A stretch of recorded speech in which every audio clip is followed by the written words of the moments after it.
What is support and resistance? Support and resistance is an area in the market or a zone in the market where prices hit multiple times and then rejected off it. Now, personally, I only class a support and resistance zone when it has more than 3 touches. 3 or more touches, and I class it as a zone. So as you could see right here, for example, I'd class that as of right now as a resistance zone.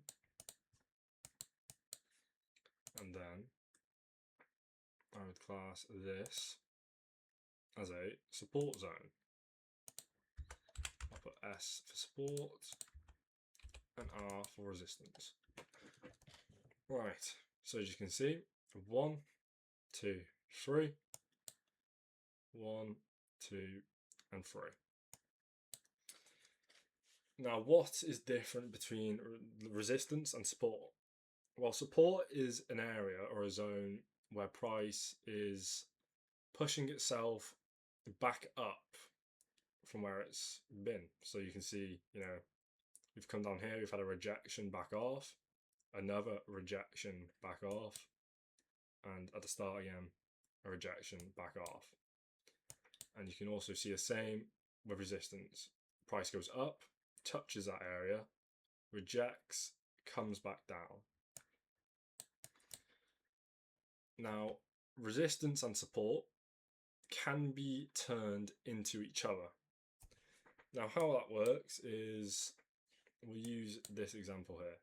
So we can see it's bouncing off support and resistance and then breaks through the support down here.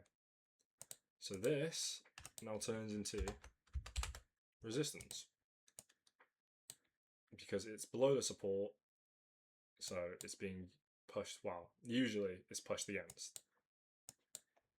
And then if you had an area below here, which we actually do, hold on.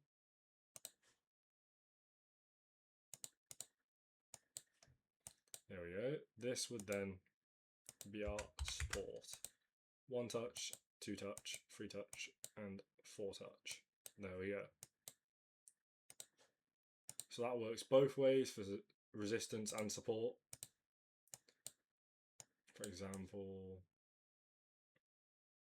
here we go. Hold on. So we could use that, or we could use this.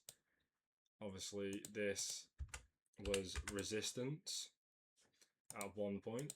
See, 1, 2, 3, being used as resistance.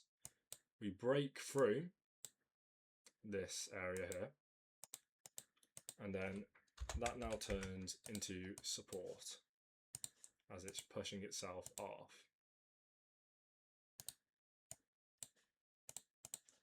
Now, support and resistance goes by many names. It goes by order block, supply and demand, a key zone, area of interest. It basically all comes down to the same thing. It's just support and resistance. Now, I would recommend using this on a higher time frame as it's more respected. It's had more time to form that pattern or zone. And yeah, a short form of support and resistance. And obviously when you're at support, you want to buy, and when you're at resistance, you want to sell. So there we go.